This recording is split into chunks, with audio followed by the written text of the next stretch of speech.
Oke, selamat siang Bapak Ibu. Berjumpa lagi kita di acara Wendalaklah pada siang hari ini. Namo Buddhaya.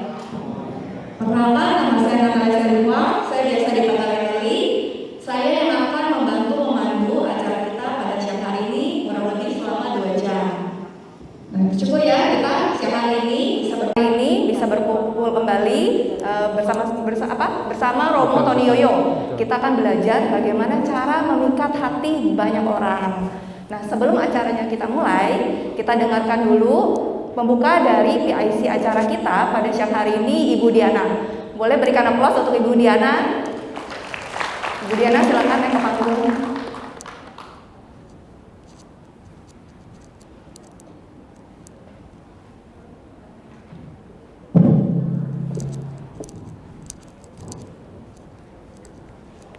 Selamat siang, Sobi-sobi Namo Buddhaya. Nama saya Diana. Senang sekali pada hari ini kita dapat berkumpul di sini. Terima kasih kepada Romo Tony Yoyo yang berkenan hadir, juga kepada Bapak Ibu, saudara-saudari Women Dalam Club. Alhamdulillah. Semoga dengan acara ini kita dapat memetik manfaat dari bagaimana cara untuk memikat hati banyak orang dan mempengaruhi orang lain tentunya. Semoga dengan cara ini juga kita dapat mengimplementasi ke dalam kehidupan kita masing-masing serta memberi manfaat tentunya kepada kita masing-masing. Sebelum kita mulai, tak lupa saya ingin berterima kasih kepada para donatur juga pada teman-teman panitia yang telah bekerja sama dengan baik meskipun dengan kesibukannya sendiri-sendiri. Sebelum kita mulai, mari kita memanjatkan nama Karagata. Para hadirin diminta untuk bersikap adil.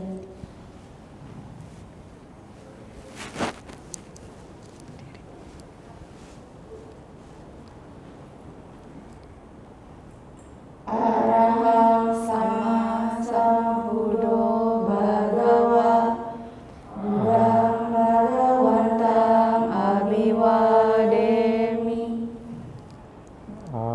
Swakato bhagavata dhammo dhammang namasami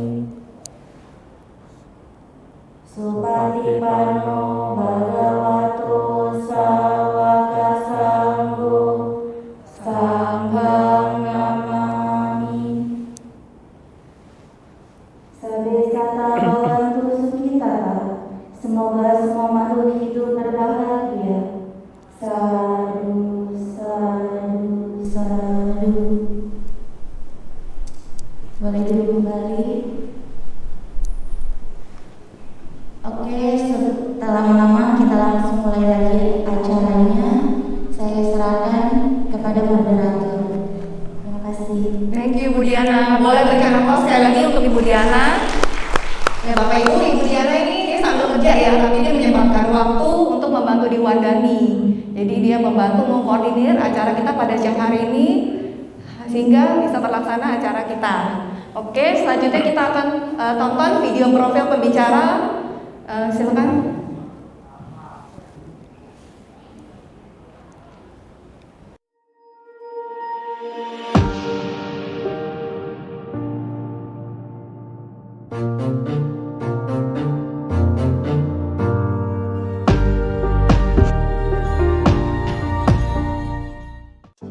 Hai sahabat Wandani, kali ini Women Sama Club menghadirkan sosok spesial, yaitu Dr. Tony Yoyo.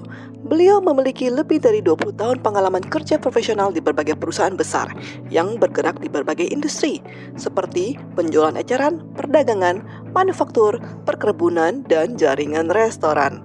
Mulai dari level staff sampai ke posisi manajemen puncak.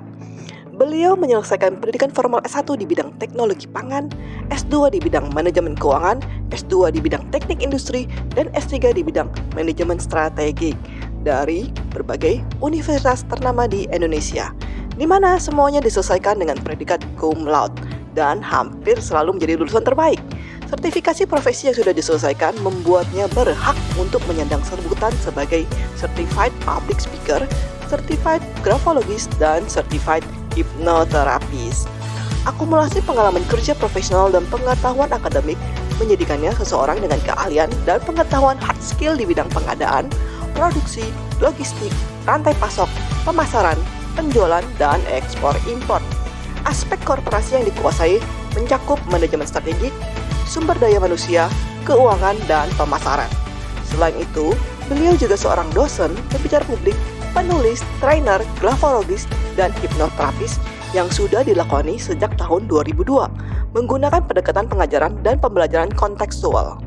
Menjadikannya sesi pengajaran dan pelatihan yang dibawakannya selalu menarik, mampu membuat peserta terlibat secara aktif dan memiliki motivasi penuh untuk menerapkan apa yang sudah dipelajari karena pemaknaan yang diperoleh sepanjang sesi berlangsung. Saat ini sudah banyak buku yang dibuatkan oleh beliau.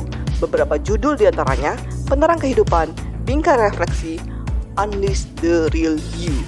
Jadi, ayo tunggu apa lagi? Mari kita saksikan Dr. Tony Yoyo di Women's Dhamma Club pada 28 Juli 2022, jam 10 pagi di Narada Lantai 8, Wihara Jakarta Dhammacakka Jaya.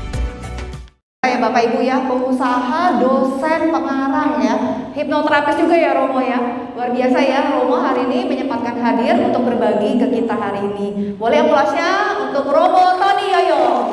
Boleh Romo, silakan naik ke panggung.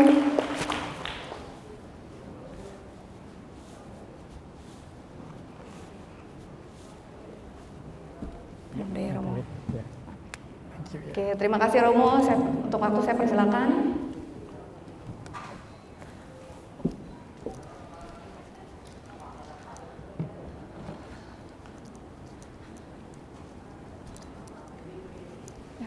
Ya, udah. Cek. Oke, sambil ditampilkan slide-nya ya. Saya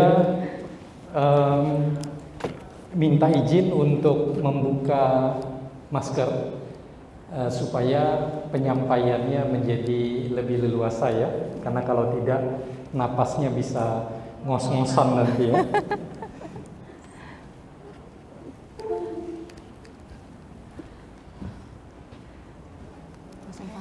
Baik, operator silakan ditampilkan untuk slide-nya. Ibu bapak sekalian, selamat bertemu kita pada kesempatan ini. Semoga semua dalam kondisi yang baik dan sehat. Sotiotu Namo Buddhaya. Namo Buddhaya. Nah, judul kita pada kesempatan ini sebenarnya dikreasikan oleh teman-teman dari Wandani. Jadi judul saya tidak seperti ini, tapi kemudian dibentuk supaya lebih menggigit kata orang ya. Tidak apa-apa karena esensi atau isinya lebih kurang sama. Nah, kalau kita simpan dulu judulnya, kalau tampilannya seperti ini, seperti gambar ini, tentu nggak perlu ya berbagai teknik, berbagai cara, orang sangat mungkin sudah akan senang ngelihatnya. Tidak hanya yang kelompok wanita, perempuan, apalagi yang laki-laki, jomblo, ngelihat kayak begini ini pasti senang begitu ya. Iya. Tetapi sayangnya sebagian dari kita tidak punya karma baik yang cukup untuk bisa tampil seperti dia. Karena itu kita butuh pelengkap apa yang kita lakukan supaya kita lebih mudah untuk berkomunikasi, berinteraksi dengan orang lain. Sebelum kita mulai, meskipun saat ini masih pagi, 10:30, tetapi supaya lebih seger ya, saya putarkan satu video. Videonya cukup lucu, jadi tolong tertawa, minimal senyum deh. Kalau enggak udah saya siapkan, saya promosi ini lucu, ternyata enggak ada yang senyum, ketawa, nanti kesian sayanya. Jadi silakan tidak usah jaim, Kalau memang lucu, senyum, ketawa, silakan. Nah, ceritanya dalam video ini ada perlombaan antara dua tim. Tim biru sama tim merah, tapi bukan merah Wandani ya, karena biru lawannya nggak ada. Mereka harus ada 5 anggota dari setiap kelompok. Mereka harus menggigit, mengambil marshmallow, tapi bukan Mas Jono, Mas Parto gitu ya. Marshmallow yang kenyal-kenyal, yang anak-anak suka, dewasa juga suka, manis-manis gitu ya. Kudapan, snack. Nah, orang pertama harus mengambil di mana ada tali di mukanya dia harus narik untuk bisa ngambil marshmallow itu. Semakin orang kedua, orang ketiga, sampai orang kelima, semakin jauh marshmallow-nya. Jadi dia harus berusaha. Kira-kira seperti itu. Waktu paling cepat, paling pendek dari setiap kelompok itu yang menang. Kita nonton sebentar ya.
Orang ketiga berhasil, orang keempat.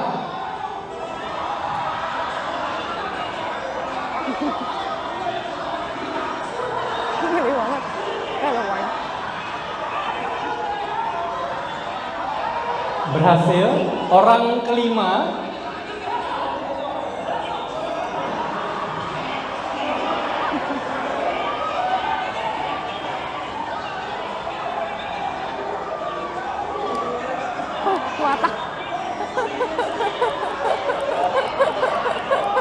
Berhasil, lengkap 5 orang grup pertama. Waktunya berapa? 1 menit 37 detik. Sekarang grup merah, grup kedua.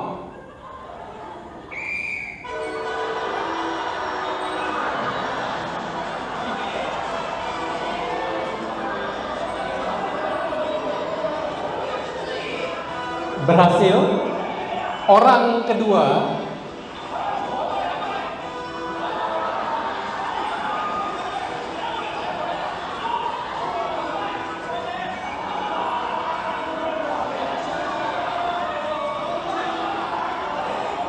Semakin digoyang, semakin bergerak. Orang ketiga.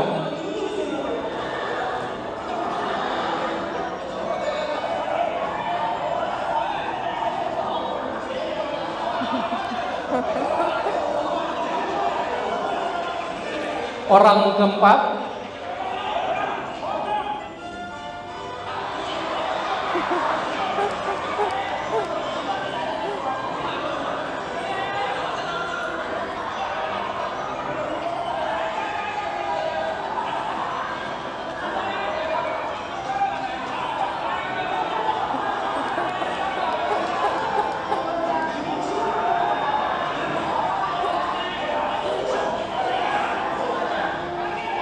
Comot lagi.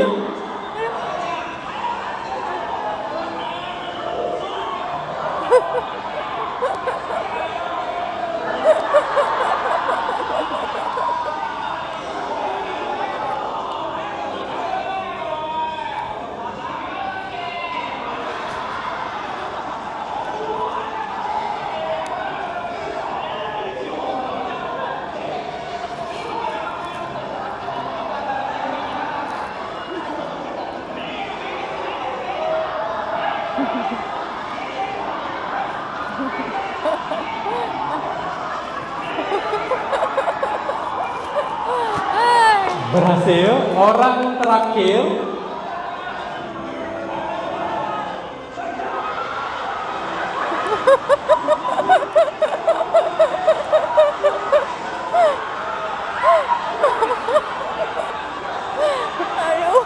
Teman-temannya aja ketawa.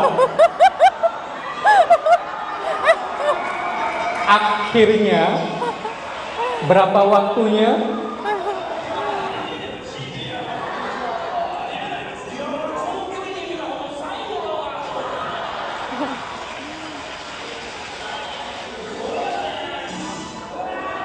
Jadi kalah ya.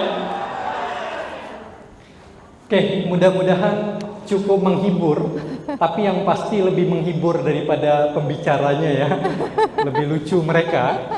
Nah, Bapak Ibu, teman-teman sekalian, kalau kita lihat nenek ini kira-kira dia sudah biasa atau belum untuk naik sepeda roda depannya diangkat? Kira-kira udah biasa atau baru kali pertama ini? Kira-kira aja. Kenapa sudah biasa? Nggak jatuh, bagus sekali Ibu, terima kasih. Apalagi kira-kira?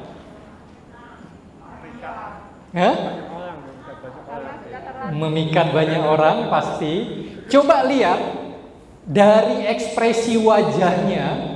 Seperti orang yang kaget, orang yang takut, orang yang apa? Kaget. Biasa aja ya Pak ya. Santai biasa aja. Coba lihat tangan dengan kakinya seperti orang tegang, seperti orang memegang dengan kuat atau relax. Terima kasih Ibu pernah melakukan ya Bu ya. Jadi kesimpulannya, nenek ini sudah biasa, sehingga pada waktu dia akrobat sedikit, dia biasa-biasa aja. Kata kuncinya apa? Sudah biasa melakukan, sehingga menjadi keahlian. Kita sebut apa? Skill. Nah, judul kita, bagaimana caranya memikat hati banyak orang. Bagi kebanyakan kita, itu sesuatu yang harus dipelajari. Sesuatu yang harus dipraktekkan, dilakukan. Baru menjadi skill. Skill itu apa? Keterampilan atau keahlian. Nah, dalam pengetahuan hipnosis, kalau tidak salah di antara kita yang hadir, sebagian pernah belajar tentang hipnosis. Atau pernah dengar seperti gunung es ini, sebetulnya yang di bawah itu jauh lebih gede dibanding puncak gunung es yang di atas. Nah, pikiran manusia secara umum nih ya, karena kita bukan belajar hipnosis di sini kursus atau pelatihan, enggak. Ini hanya pengetahuan dasar aja. Ada dua yang disebut pikiran sadar dengan pikiran bawah sadar. Pikiran sadar itu adalah pikiran yang biasa kita pakai. Ketemu orang, kita berinteraksi, kita melakukan pekerjaan, perhitungan, dan seterusnya. Itu adalah pikiran yang sehari-hari. Tetapi ada jenis pikiran yang lain yang disebut pikiran bawah sadar. Seperti halnya gunung es, dia ada di bawah. Artinya apa? Hanya sekali-sekali aja muncul. Baik pikiran sadar maupun pikiran bawah sadar yang aktif, orangnya tetap sadar. Jadi jangan dipikir pikiran sadar, orangnya sadar. Kalau pikiran bawah sadar yang aktif, orangnya nggak sadar, pingsan, enggak begitu. Yang dimaksud pikiran ini kemampuannya, potensinya.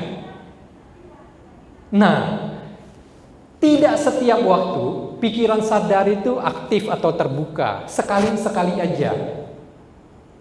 Bagaimana kemampuannya, potensinya, kehebatannya? Inilah gambarannya. Kalau pikiran sadar itu hanya 12% dari 100%. kemampuan, kekuatan kita, potensi kita.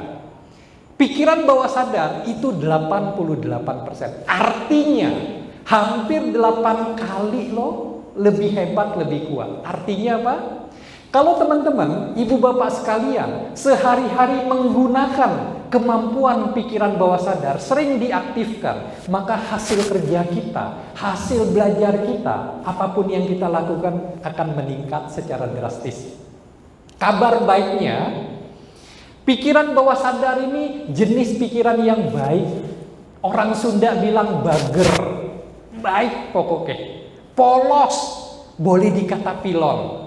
Dan dia tidak analitis. Analitis itu maksudnya kalau ada sesuatu dipikir, timbang-timbang, untung rugi, bandingkan dengan pengalaman, pengetahuan.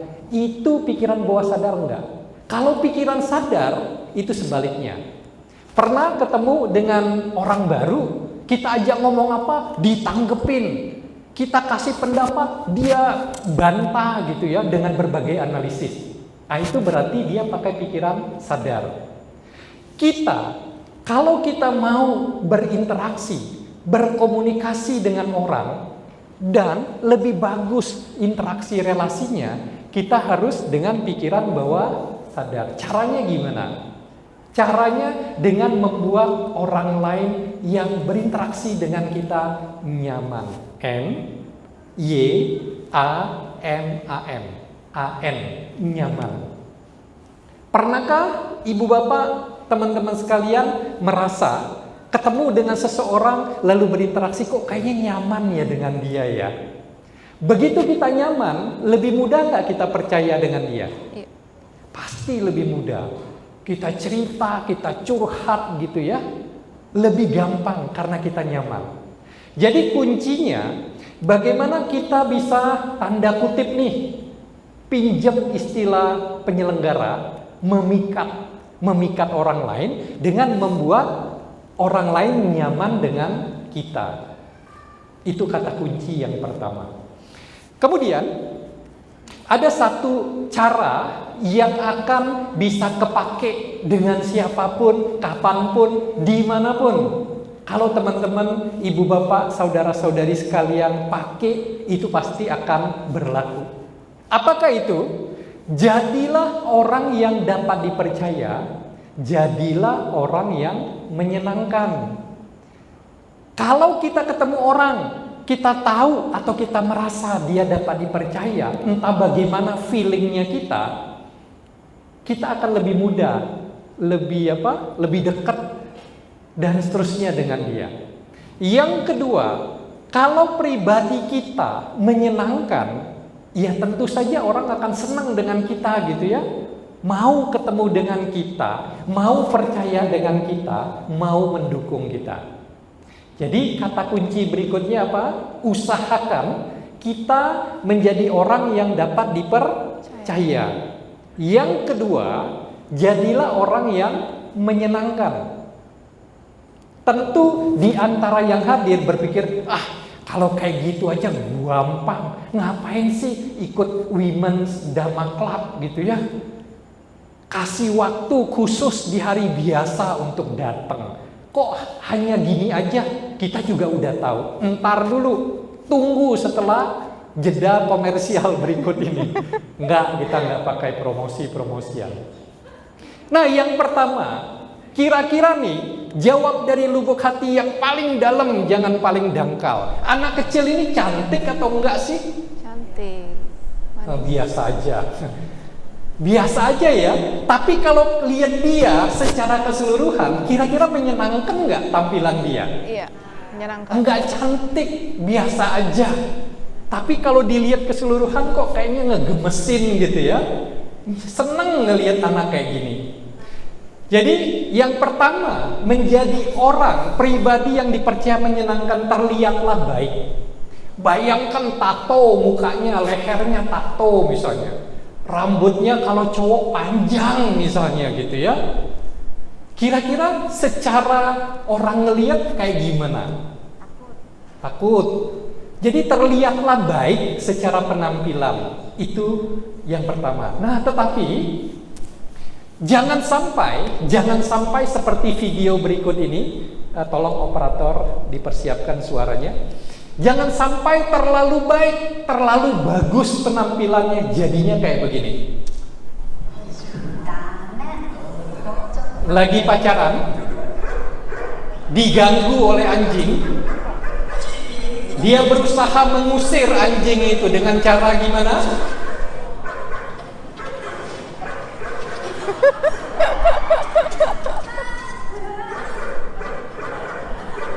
Enggak berhasil. Anjing pun takut.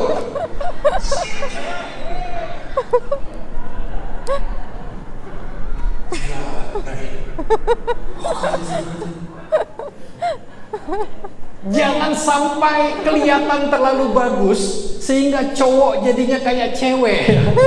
Wah, awalnya cantik sekali ternyata ganteng sekali gitu ya. Artinya apa? Enggak juga. Kita butuh sampai oplas, apalagi makeover. Mengubah tampilan kita gitu ya. Enggak harus sih. Apa yang ada pada kita itu sudah cukup. Katakan lebih sering deh tersenyum misalnya gitu ya. Ngelihat orang jangan melotot kayak begini misalnya begitu ya. Hal-hal yang sederhana bisa membuat kita bisa terlihat atau tampil dengan baik, dengan menyenangkan. Nah, kemudian pernahkah teman-teman, ibu bapak, saudara-saudari ketemu dengan orang lain, teman lama, terserah gitu ya. Kemudian kita udah ngoceh nih ke dia, ngomong udah agak panjang, terus dia bilang sebentar ya, coba ulang lagi tadi kamu ngomong apa? Kira-kira kita gedek nggak? Gedek tahu ya? Gedek tuh apa ya? Kesel. Gitu ya. Kita udah ngomong banyak-banyak, tapi oleh dia nggak denger. Dia mikir yang lain-lain. Rasanya kita keki ya, kita gedek begitu. Jadi kalau kita mau menjadi orang yang menyenangkan, yang dipercaya, waktu kita berinteraksi dengan orang lain, berikan totalitas kita, kehadiran kita sepenuhnya. Tadi sambil menunggu, saya berinteraksi dengan Ibu Violi. Ibu Violi boleh tanya yang tadi interaksi dengan saya. Meskipun saya harus bersiap-siap untuk tampil, Ibu boleh tanya yang Ibu cerita ke saya tadi, saya ingat atau enggak. Nama anak beliau Arya Wandana, punya nursery di daerah Rancamaya dan seterusnya. Artinya apa? Waktu saya berinteraksi dengan Ibu Violi, saya berupaya sepenuhnya diri saya, totalitas saya untuk mendengarkan apa yang beliau katakan. Orang akan seneng nggak kalau kita berinteraksi, kita betul-betul sepenuhnya dengan dia, bukan pikirannya muter-muter. Itu satu. Kedua, kadang-kadang tanpa kita sadari, waktu kita berinteraksi, bicara dengan orang, kita tuh udah mikir, dia ngomong ini, saya akan jawab begini. Jadi pikiran kita membuat skenario, membuat persiapan untuk merespon atau menjawab. Jadi kita tidak sepenuhnya fokus kepada apa yang dikatakan orang lain. Seperti wanita ini, sampai gitu ya, tapi juga nggak perlu begitu. Waktu bicara dengan orang apa misalnya gitu ya, tergantung. Kalau memang kurang jelas, maaf Bu, tadi apa ngomongnya? Orang seneng nggak kalau kayak gitu? Tadi saya tanya Bu Violi beberapa kali kan, karena saya nggak mendengar secara jelas. Bagi Bu Violi itu menyenangkan nggak? Orang ini benar-benar mendengarkan saya, nggak jelas dia tanya, dia pengen tahu. Betul nggak Bu? Nanti ke rumah saya akan dikirim floris ya. Berharap boleh dong. Terima kasih Bu Violi. Nah, jadi teman-teman sekalian, kita ada di mana, dengan siapa kita berinteraksi, usahakan totalitas diri kita. Orang akan merasa kok, entah dari pandangan kita, dari kemampuan kita mendengar, mengingat apa yang dia katakan, bahkan mengulang misalnya gitu ya. Dengan cara itu orang akan pro, orang akan merasa lebih dengan kita. Nah, kemudian ada kata-kata sederhana yang kayaknya kita itu pelit sekali. Oke lah, pelit dengan harta, dengan uang, mau kasih ke orang yang gak dikenal. Kita mikir-mikir begitu ya, itu wajar. Tapi kayak kata-kata belum muncul ya, pantesan pandangannya seperti kebingungan gitu, kehilangan arah. Karena tulisannya belum muncul, mohon ampun dari lubuk hati terdangkal. Nah, berapa sering kita ngomong tolong, maaf, terima kasih. Apalagi maaf, betul? Kalau kita salah, enggak ngaku salah. Kalau bisa orang lain yang salah, udah telat, masih juga nyalain gitu ya. Saya hampir telat nyampai di sini, karena ternyata di jalan tol ada kejadian luar biasa. Nah, tolong, maaf, terima kasih. Kan itu hanya kata gitu ya. Emang dipajakin ngomong maaf Pak Edi, saya baru menyapa gitu ya, walaupun pakai masker saya tahu ini Pak Edi gitu kan. Maaf gitu, emang mahal, mesti bayar, dipajakin ngomong gitu kan enggak. Banyak di antara kita main, dia lebih muda, dia lebih sebagai junior, masa saya mau maaf ke dia, enggak gitu ya. Padahal kata itu tidak bayar dan tidak susah untuk diucapkan. Hati kita, ego kita yang membuat itu susah. Maaf deh, saya mau lewat gitu ya, permisi dan sebagainya. Tolong Bu, saya butuh ini misalnya. Karena saya mau bicara, nih siapin bisa gitu ya. Boleh saya minta tolong untuk ini? Apa susahnya sih? Terima kasih juga ucapan yang sederhana. Tapi belum tentu kita mau di tempat kita kerja, OB, security, apa mereka dibawa. Memang tugasnya dia untuk bantu ini, menyiapkan itu dan seterusnya. Kita berat untuk ngomong terima kasih tersebut. Dalam bahasa Inggris lebih lengkapnya, please, silakan. Kemudian I'm sorry, saya minta maaf. Lalu excuse me, permisi, misalnya mau lewat. Thank you, terima kasih. Bolehkah saya menggunakan alat ini misalnya? Kata-kata ini sederhana, mulailah jadikan kebiasaan kita, gunakan di waktu yang tepat. Orang akan lebih merasa kita itu lebih baik gitu ya secara persepsi. Kemudian gerakan tanda-tanda tubuh yang mendukung. Wow, saya berduka cita atas kematian orang tua kamu. Semoga terakhir di alam yang bahagia. Cocok nggak? Ngomongnya berduka cita, tapi sumringah banget. Artinya apa? Kalau kita berkomunikasi, berinteraksi dengan orang lain, kita butuh gerakan tubuh, tanda-tanda tubuh, ekspresi yang mendukung. Itu memperkuat. Orang yakin apa yang disampaikan dengan apa yang ada di pikiran itu seiring sejalan. Dalam bahasa matematika, kongruan itu sama dan sebagainya. Sama persis. Kita tampilkan apa, dia tahu di pikiran kita juga demikian. Kemudian, nah, ini nama. Daripada saya panggil terima kasih, saya masih mengenali Bapak, gitu ya, karena kita udah berinteraksi dan seterusnya. Daripada saya panggil Bapak, saya akan lebih baik panggil namanya langsung Pak Edi. Setuju nggak? Pak Edi akan merasa gimana? Ini calon mantu yang baik. Oh enggak Pak, saya sudah menikah, istri saya Pak Edi akan merasa lebih nyaman. Kalau nama itu nama kita, bukan nama olo-olo ya. Nama olo-olo orang nggak suka lah.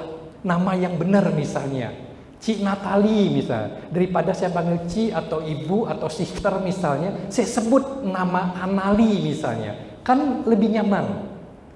Tapi kalau kita menggunakan bahasa tulisan, pakai handphone dan lain sebagainya, hati-hati. Nama saya itu Tony, T-O-N-I. Ada yang nulis T-O-N-Y, pakai Yankee. Terus ada yang kebablasan nulis N-nya 2, T-O-N-N-Y. 3 kali salahnya. Kalau kita ucapkan nggak ketahuan salah ya, Tony ya sama aja, mau pakai Y masa jadi Tonai, hai Tonai gitu ya, enggak juga. Atau karena N-nya 2, Tony gitu ya, halo Tony, enggak juga, Tony tetap Tony. Tapi begitu kita tulis, hati-hati jangan sampai salah. Nah, Tony pakai Y dengan Tony pakai I, satu N, berasal dari bahasa Sanskerta. Ada artinya. Jadi kalau yang lagi menunggu lahiran anaknya atau cucunya atau cicitnya, mungkin ada, boleh pertimbangkan kalau nama Tony itu bagus artinya. Mau tahu, setengah mau tahu, atau sangat mau tahu Sangat. artinya. Sangat. Tony pakai Y, satu N, itu artinya seseorang yang patut, yang pantas dihargai, dihormati. Bagus nggak? Bagus. Tapi saya pakai I. Kira-kira ada yang tahu nggak artinya apa? Tony pakai I.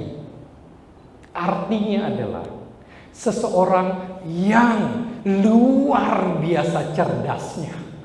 Ini bener loh. Dan dari sejak saya lahir, akte kelahiran saya udah pakai I. Jadi jangan ada kecurigaan di antara kita. Wih, pasti nih, gara-gara kemudian waktu dia tahu pakai I itu kayaknya lebih keren, jadi akte lahirnya diubah. Enggak.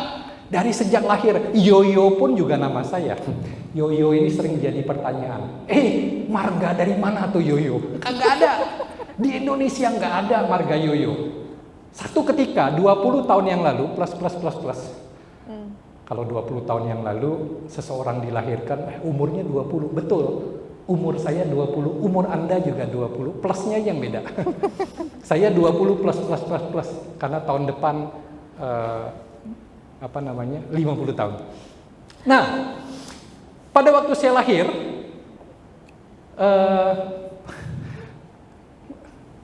permainan yoyo itu populer. Jadi waktu saya lahir nih, orang tua saya butuh nama kedua. Ya sudah, lagi populer, yoyo ditemplokkan ke nama saya Tony. Nah, kira-kira kisahnya begitu. Jadi jangan berpikir yoyo itu nama keluarga gitu, nama spesifik daerah tertentu, enggak.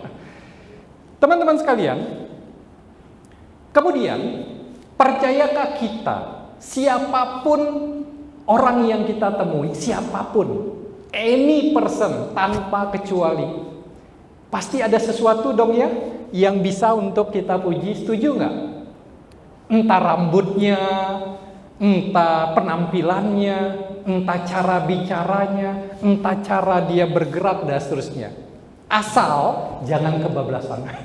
Kamu nih, gile, ketemu sekarang tambah berbobot kamu ya. Emang tambah berbobot, tambah kualitas, tambah bobot maksudnya. Jangan atuh.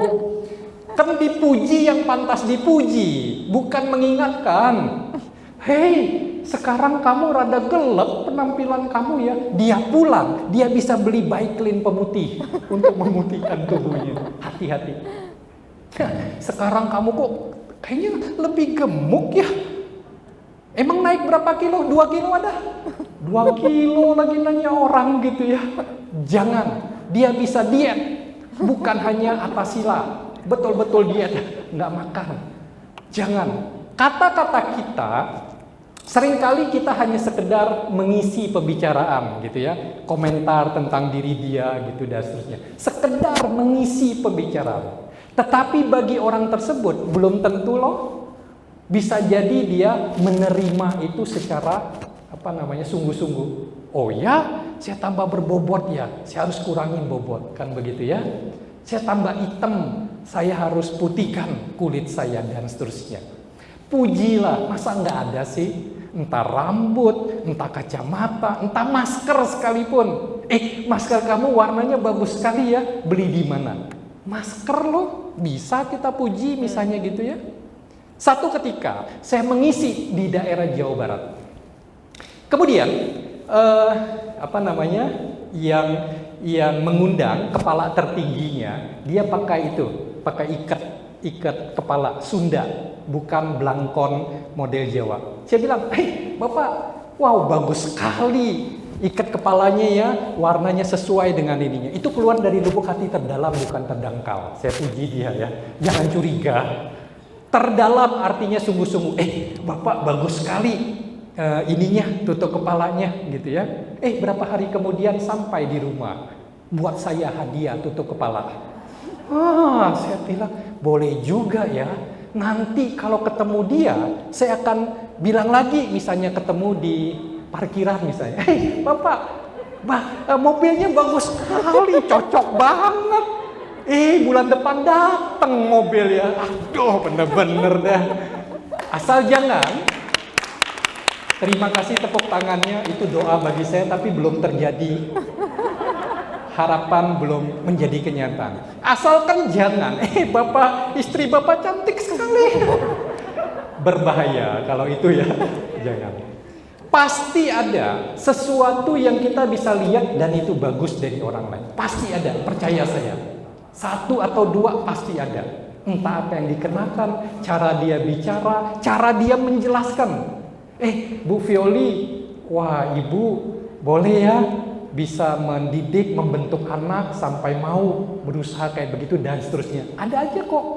Dari cerita itu akan banyak. Dan seterusnya. Nah kemudian, bagaimana menjadi pribadi yang dapat dipercaya, yang menyenangkan? Salah satunya apa? Antusias, semangat.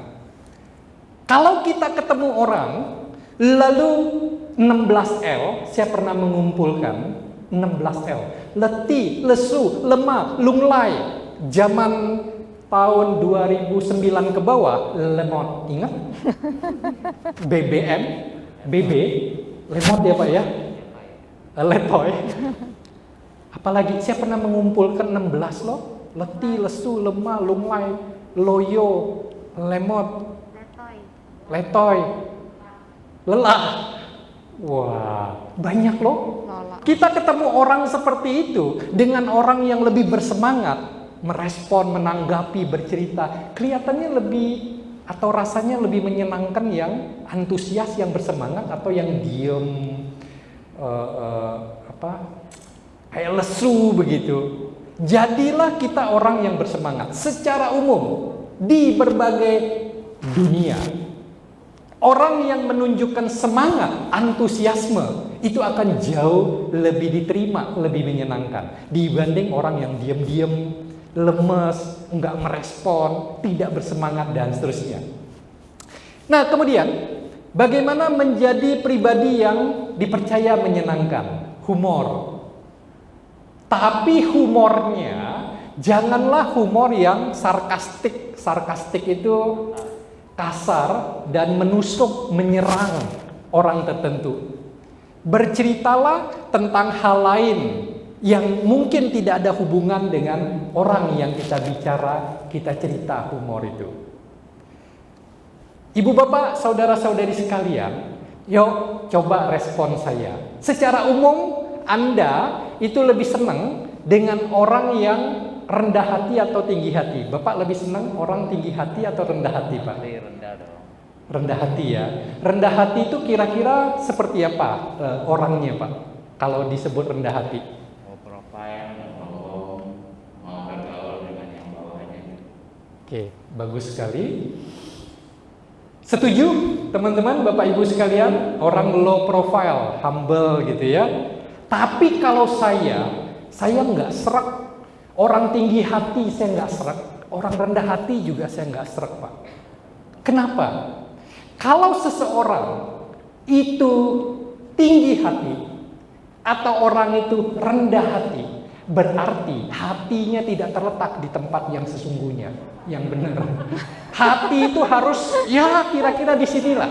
Kalau hatinya di sini, wah repot urusannya. Opnam. Oke, segera kirim ke rumah sakit gitu ya. Lebih parah daripada COVID.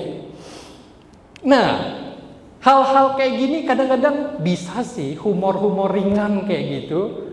Kalau kita mampu memunculkan humor yang ringan, orang ketemu kita bisa senyum gitu ya, terbawa suasana jadi menyenangkan. Cobalah cari. Tapi kalau kita nggak cukup, karma baiknya untuk jadi orang yang bisa bikin humor yang seger, yang sehat, yang baik, jangan. Nanti berbahaya. Kalaupun mau humor, cobalah ke diri sendiri. Enggak akan ada yang komplain kira-kira. Aduh, saya tadi pagi tuh kepleset, kejeduk, sakit banget ini saya. Makanya enggak nyaman saya ini. Tapi saya enggak lihat sih, bener-bener saya kepleset tuh sampai kaget banget. Enggak apa-apa juga kita ngomongin diri kita sendiri. Apakah teman-teman yang kita cerita itu akan marah? Harusnya enggak ya, karena kita tidak menyerang orang yang lain. Kemudian yang berikutnya keakraban. Keakraban itu ditandai dengan jarak yang tidak jauh. Jadi kalau kita ketemu, kita berinteraksi, maka jangan jaraknya jauh benar. Anali, jadi gimana tuh persiapan kita? Udah siap kan ya?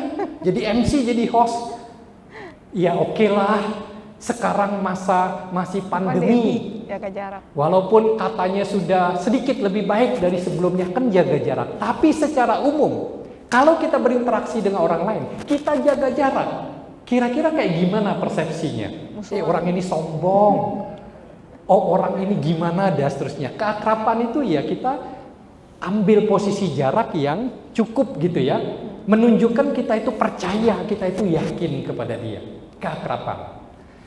Kemudian, kalau kita lihat tentara lagi berbaris, misalnya barisan itu akan lewat podium, ada orang yang dihormati, entah pangkatnya lebih tinggi, entah komandan, dan seterusnya.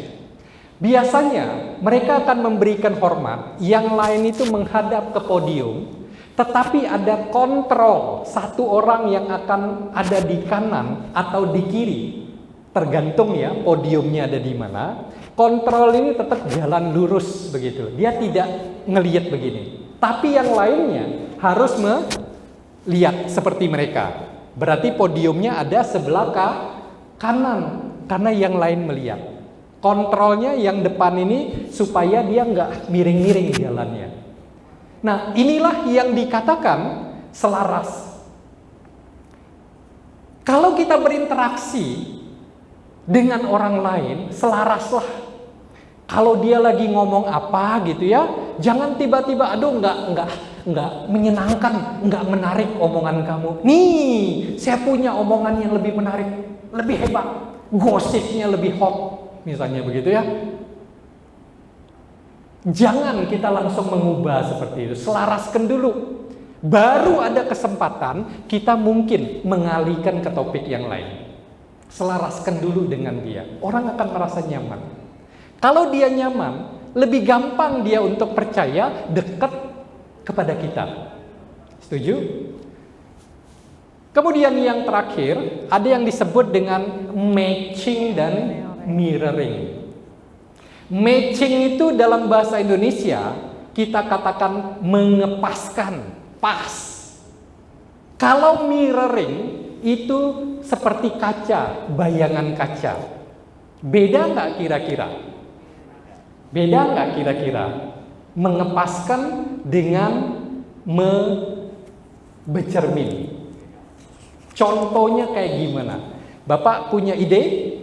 Kalau matching itu kayak gimana, mirroring kayak gimana? Makanan barisnya misalnya. Kalau mirror kan kebalikan. Mirror kebalikan. Bagus sekali. Matching tidak selalu harus sama, sejalan. Seperti saya, misalnya saya pakai jasnya hitam dengan kemejanya putih, ini match atau enggak? Pas atau enggak? Pas. Warnanya bertolak belakang kok, secara warna gitu ya. Itu match. Match itu klop, pas gitu. Kalaupun saya pakai hitam, tapi kalau saya pakai hitam nanti susah ya. Hitam dan hitam. Masih match nggak hitam dan hitam? Secara logika, masih pas nggak hitam dan hitam? Secara paduan warna. Hah? Oh, terima kasih. Saya tahu itu dari lubuk hati yang paling dangkal. Tetap apa katanya? Oh, oke. Saya nggak nanggepin karena istri saya di dalam. Nah, ibu bapak, teman-teman sekalian, maths itu tidak harus sama seperti warna, tidak harus dia hitam. Bisa juga hitam-hitam, hitam putih juga oke. Orang pilih dasi misalnya, dasinya bisa corak, tetapi ada warna tertentu dominan yang sama dengan kemejanya. Itu pun maths. Paham kira-kira nge-maths artinya apa? Pada waktu kita berinteraksi dengan orang lain, kita bisa nge-match-kan dia. Nge-match itu misalnya dia cerita tentang satu topik, kita tambahkan informasi yang baru, tapi masih lingkup tema pembicaraan yang sama. Itu nge-match-kan, melengkapi, complementary. Kalau bercermin, kalau misalnya cermin, kita ngangkat tangan kanan, si orang yang dicermin ngangkatnya tangan kiri. Nah, misalnya ibu, misalnya saya tanya gitu ya, ibu lagi garuk-garuk kepala gitu kan. Pas ibu garuk-garuk kepala, ibu gimana kabarnya misalnya. Pas ibunya garuk-garuk kepala. Jadi ibu gunakan tangan kiri garuk, saya gunakan tangan kanan garuk. Nah, itu namanya bercermin. Secara psikologi sudah ada berbagai penelitiannya. Kalau sekali loh ya, jangan ibu gini-gini, saya gini-gini juga. Saya gini-gini juga. Enggak setiap kali di copy kan enggak. Ada jedanya, kita ikuti. Oke, ya, gimana Bu? Misalnya gitu ya. Sekali-sekali, secara psikologi ada penelitiannya. Orang tuh kayak tarik-menarik, jadi pro, jadi suka misalnya gitu. Nah, misalnya Bu Violi dalam kondisi jarinya begini, jangan begitu nyampe, Bu Violi, ketahuan banget gitu ya. Apalagi Bu Violi pernah hadir hari Kamis tanggal 28 Juli, katanya nih harus memirorkan, menyamakan gitu ya. Begitu datang Bu Violi, Ibu Violi pasti dipraktekkan tuh. Yang hari Kamis misalnya gitu ya. Jangan dulu. Bisa jadi, Bu Violi apa kabar Bu? Selamat siang Ibu. Gimana kabarnya Bu? Sambil berbicara, saya bercermin kepada Ibu dengan jari begini juga. Secara psikologi entah gimana, saya sekarang ini sedang membuat kamerawati kita agak sibuk. Nanti saya akan jalan ke sini gitu ya. Biarkan dia jalan. Sekali ngerjain boleh dong ya. Biarkan dia kejar saya. Oke lah, saya tidak mengganggu terlalu lama. Secara psikologi, entah bagaimana dengan kita sesekali menyamakan dengan orang yang kita hadapi, dia lebih mudah loh percaya kita, terima kita, dan seterusnya. Akhirnya kita, minjem duit dong. Iya boleh minjem duit. Tapi ini jangan dipakai untuk hal-hal yang negatif dan buruk loh ya. Karena bisa dipakai untuk semua hal. Begitu orang nyaman, orang percaya kepada kita, kita minta apa, kita ngomong apa, lebih mungkin dia untuk setuju dengan kita. Ya. Tapi janji ya dari lubuk hati yang paling dalam, jangan setengah dalam. Bahwa apa yang kita pelajari hari ini tidak untuk digunakan kepada hal-hal yang negatif, yang buruk. Oke. Ada satu kutipan dari saya bahwa memikat, mengambil hati orang lain bukanlah untuk tujuan yang buruk. Membuat kita berinteraksi dengan orang lain lebih nyambung. Dia mau mendengar, mau terima, mau mengerti, mau menjalankan. Itu tujuan akhirnya. Memikat hati orang lain, banyak orang, merupakan satu kemampuan, satu skill.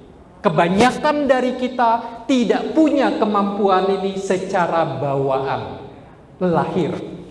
Bisa kita pelajari, kalau kita tahu tekniknya, kita pelajari, lalu jangan lupa dipraktekkan. Dipraktekkan berulang-ulang, menjadi kebiasaan. Otomatis kita bisa lakukan tanpa mikir. Saya ketemu orang ini, kayaknya nih yang dikatakan Pak Tony itu yang ini cocok buat dia. Enggak. Kalau kita sudah terbiasa lakukan, otomatis menyesuaikan. Oh, orangnya kayak gini, saya melakukan teknik ini dan ini yang cocok buat dia. Otomatis kita lakukan. Seperti nenek di awal. Begitu dia mau ngangkat roda depan sepeda dia nggak perlu mikir lagi, siap-siap, ambil ancang-ancang, enggak, twing gitu ya. Langsung dia bisa naik. Seperti itulah. Kalau teman-teman Bapak Ibu sekalian setuju, mulai praktekkan. Perlahan ini akan jadi kemampuan otomatis yang Bapak Ibu teman-teman miliki. Begitu berinteraksi dengan orang lain, dia akan bisa keluar dengan alamnya. Demikian, Ibu Bapak, teman-teman sekalian, saya akan kembalikan kepada MC atau moderator kita. Terima kasih atas perhatian Ibu Bapak, teman-teman sekalian. Ya, terima kasih Romo Tony Yoyo. Berikan aplaus yang luar biasa pada Romo Tony Yoyo. Jadi saking semangatnya ya, lagi terkesima Romo. Jadi langsung inget ya. Bersyukur ya kita hari ini bersama-sama belajar bagaimana memikat hati orang banyak, teman-teman ya. Jadi kita udah mulai bisa praktekkan ya Romo ya. Jadi bisa masuk ke alam bawah sadar ya. Jadi lama-lama jadi ya lebih powerful ya. Oke teman-teman, Bapak Ibu, selanjutnya kita akan adakan sesi tanya jawab. Kita ada hadiah untuk yang bertanya. Kita dapat sponsor ya. Jadi ada buku dari Cin Mulyawati Citro. Teman-teman yang bertanya akan diberikan hadiah. Jadi untuk yang mau, ya langsung ya udah ngacung tangan Ibu ya, belum disuruh raise hand ya. Sebentar ya.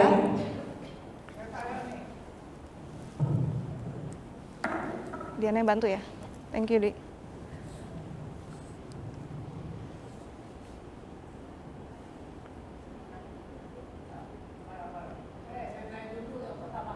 Yang pertama. Oke, silakan Pak. Kekuatan alam bawah sadar lebih kuat daripada alam sadar. Kenapa alam bawah sadar lebih kuat daripada alam sadar? Ya, itu saja Bapak. Baik, terima kasih. Saya koreksi dulu, bukan alam, tetapi pikiran. Enggak apa-apa, enggak dihukum Pak. Memang ada orang-orang yang mengatakan alam, tapi bukan alam, pikiran. Pikiran itu maksudnya bagian dari pikiran kita yang seringkali kita pakai sehari-hari, namanya pikiran sadar. Kemudian pikiran bawah sadar. Nah, seperti halnya misal ya, Bapak Ibu ya, kecerdasan, intelligence. Intelligence diukur dengan quotient. Jadi ada emotional quotient, intelligent quotient IQ misalnya gitu ya. Quotient itu pengukurannya, intelligence itu kecerdasannya. Orang biasanya punya intelligence atau kemampuan yang beda-beda. Ada yang di otak berpikir, ngitung dan seterusnya. Ada yang di seni, itu juga inteligensi, kepintaran dan seterusnya. Nah, kalau Bapak tanya, kenapa pikiran sadar dengan pikiran bawah sadar lebih besar pikiran bawah sadar? Kita boleh katakan yaitu kalau di ajaran Buddha ya, itu adalah karmanya. Tetapi kalau pertanyaan itu ke umum, seperti halnya kita ngomong, kenapa ada berbagai intelligence, disebut multiple intelligence, kecerdasan majemuk. Nah, kita nggak bisa jawab itu, karena secara alami itu memang sudah ada seperti itu Bapak. Atau kita tanya, kenapa ada laki-laki dan perempuan misalnya? Karena itu adalah standarnya adalah seperti itu. Jadi saya tidak bisa menjelaskan ke Bapak bagaimana asal mulanya sehingga lebih kuat pikiran bawah sadar dengan pikiran sadar. Karena itu memang sudah seperti itu secara dari awalnya. Nah, manusia kita hanya mempelajari aja. Oh, ternyata ada dua macam nih ya. Secara umum ya, kalau belajar hipnosis itu ada 4, ada 5 macam mind. Secara umum kita dua. Nah, manusia mempelajari kenapa orang ini Dia prestasinya, pencapaiannya biasa-biasa aja. Tapi ada orang-orang yang hebat loh. Dari pemikiran dia muncul ide-ide yang orang lain nggak kepikir. Penemu. Kok dia bisa menemukan sesuatu yang orang lain nggak pikir? Apa sih yang dia pakai? Oh, kayak saya pernah membuat satu tulisan. Banyak sekali tokoh-tokoh dunia, orang-orang besar, orang-orang sukses menyendiri. Jadi mereka itu seringkali memberikan waktu ke diri sendiri untuk menyepi, tanda kutip ya. Dia ke kampung-kampung, berdiam, menyepi. Tiba-tiba ide itu muncul. Kenapa bisa begitu?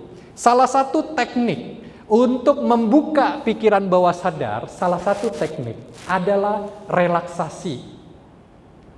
Relaksasi ini relaksasi fisik, relaksasi pikiran. Begitu kita rileks, pikiran bawah sadar kita terbuka. Pikiran sadar menutup, tidak aktif sejenak. Makanya ingat, ini sebagian besar angkatan saya ya, angkatan 20 plus gitu ya. Ingat, orang tua, guru-guru kita ngomong apa? Kalau kita suntuk, kita nggak bisa mikir, kita nggak ini, refreshing, pergilah kemana yang happy, yang relax.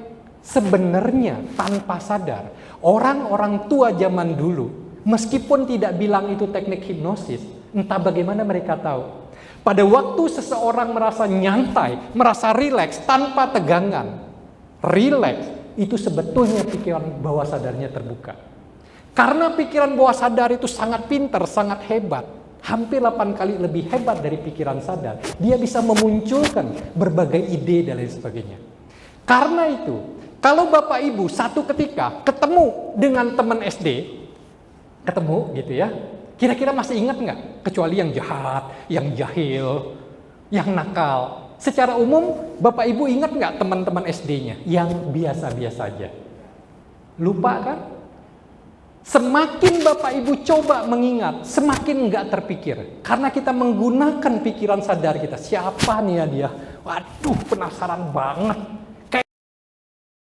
Kayaknya mulai hurufnya H deh, misalnya. Kadang-kadang kita begitu. Sebaliknya, begitu kita lagi nyantai, dengar musik, makan yang enak, pokoknya rileks gitu ya. Tiba-tiba twing muncul, oh nama dia itu. Itulah cara kerja pikiran bawah sadar. Begitu dia diaktifkan, dibuka, maka kekuatan dia akan muncul. Balik lagi ke pertanyaan Bapak, kenapa ada dua? Seperti kenapa ada laki-laki dan perempuan. Manusia mempelajari, oh kayak gini itu seperti ini, maka kekuatannya seperti ini. Kalau kita bisa menggunakan ini, kita bisa menghasilkan prestasi yang lebih baik. Kira-kira seperti itu ya Pak ya. Mohon ampun kurang lebihnya. Terima kasih, pertanyaan Bapak bagus sekali. Kita berikan tepuk tangan buat Bapak. Ya, tanya kedua. Perkenalkan nama dulu ya Ci. Biar terkenal ya Romo. Oh ini Ci Martini ya Ci. Selamat siang Ibu.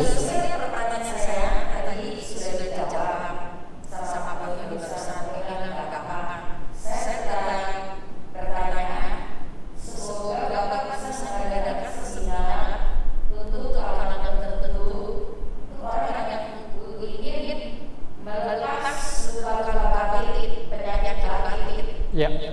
Dan untuk meningkatkan bahwa sadar supaya lebih bagus, sehingga berbicara lebih tenang, dan bicara tidak cemas. Semoga Bapak bisa sadarkan saya seperti ini. Ya. Pertanyaan saya, bagaimana untuk mengubah attitude supaya kita menjadi orang yang lebih menyenangkan bagi seseorang. Terima kasih. Ya, berikan. Ya, terima kasih Ibu. Jadi ada satu harapan untuk menyelenggarakan semacam sesi khusus begitu ya, berkaitan dengan luka batin. Ya, memang Bapak Ibu, teman-teman sekalian, hipnosis itu termasuk ilmu pengetahuan. Jadi dia bukan mistik, bukan ilmu gaib gitu ya. Dia ilmu pengetahuan. Apa bedanya? Kalau ilmu pengetahuan, dia tersusun, ada strukturnya. Kita belajar ini dulu, meningkat, belajar yang lebih tinggi. Kayak kita belajar matematika. Boleh nggak orang belajar matematika langsung belajar kalkulus, diferensial misalnya gitu ya, logaritma dan seterusnya? Kan enggak. Belajar dulu angka, bilangan. Ini satu, mangganya satu ya, sebiji. Kalau 2 mangga ini 2 misalnya begitu. Perlahan. Kalau langsung belajar matematika, langsung lanjut agak repot. Ngomong-ngomong teman-teman, Bapak Ibu, saudara-saudari sekalian, tahu nggak kepanjangan matematika? Saya kasih bocorannya. Tapi jangan, kalau ada guru matematika kita nggak boleh ngomong itu. Matematika, makin tekun makin tidak karuan. Matematika, makin tekun makin tidak karuan. Kalau ada guru matematika, ya, atau saudaranya guru matematika, jangan. Nanti kita diprotes. Pernahkah mengalami belajar matematika dulu? Semakin kita coba belajar, makin puyeng kita. Makanya disebut makin tekun makin tidak karuan. Orang Indonesia paling jago bikin singkatan begitu. STMJ, Bu Anali tahu STMJ apa? Dibantu as di audiens. Dulu kan ada acara kan, Udah ada jawabannya. Ya, STMJ apa Ibu? Enggak tahu juga. Tadi ada. Bapak tahu STMJ? Enggak tahu juga ya. Salah tanya saya. STMJ itu di warung-warung itu loh. Kan ada warung bubur kacang hijau. STMJ apa? Susu telur madu jahe, akhirnya keluar juga. Nah, katanya STMJ itu ada yang lebih bagus. STMJ bukan susu telur madu jahe, selalu terkenang meskipun jauh.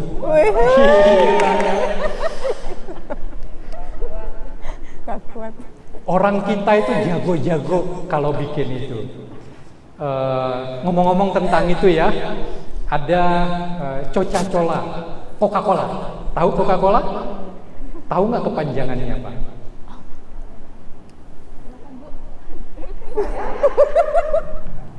Nggak tahu ya, jangan dipaksa tuh. Coca-Cola, Coca-Cola, cakep, cowok idola kayak Pak Edi. Asal jangan botol kecap, bodoh tolol kebanyakan cakap. Apalagi botol kecap keren, bodoh tolol kebanyakan cakap, kere tulen. Nah, balik lagi ke Ibu. Jadi manusia itu memang punya luka batin. Luka batin itu kayak gimana? Seperti ini. Pada waktu kita kecil, sangat mungkin ada teman kita yang galak, yang ngebully kita.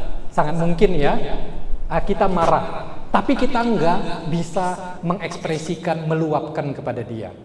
Mungkin ada saudara kita yang galak, mungkin orang tua kita yang galak dan seterusnya. Kita simpan, kita pendam. Kemudian kita masuk sekolah, ada lagi teman kelas kita yang ngebully kita dan seterusnya. Gurunya nyetrap kita, menghukum kita. Kita marah, kita nggak terima, kita tekan, kita repress, kita tekan dan seterusnya. Sebenarnya hal-hal itu membentuk luka batin di dalam pikiran bawah sadar kita. Kemarahan, dendam, kebencian, dan seterusnya.